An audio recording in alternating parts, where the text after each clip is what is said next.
What can I use my Kindle points for? Hello, welcome to our video on understanding Kindle points. We know you're excited to maximize the benefits of your Kindle device. Today, we will explore how to use the Kindle points you've been diligently accumulating. Kindle points can be used for a variety of purposes, which we'll be covering in detail. What are Kindle points?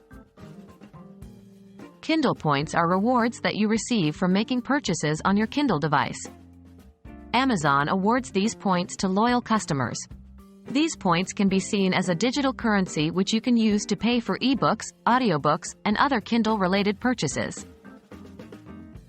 How can I use my Kindle points?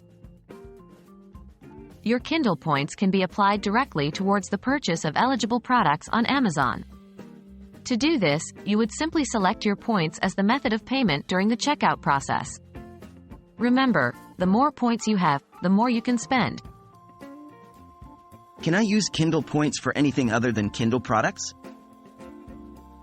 Yes, you can. While the points are closely tied with Kindle purchases, they can also be used for a wide range of eligible products on Amazon. This includes electronics, household goods, clothing, and more. The specific details may vary based on the Amazon's terms and conditions. Remember to always check if your points are applicable for the item you want to buy. That's it for today's video. Now, you're equipped with the knowledge of how to use your Kindle points. They can be quite beneficial, especially if you're an avid reader or regular Amazon shopper. Don't let those points go to waste. Use them to your advantage. We hope this guide has been helpful. Happy reading and shopping with your Kindle points.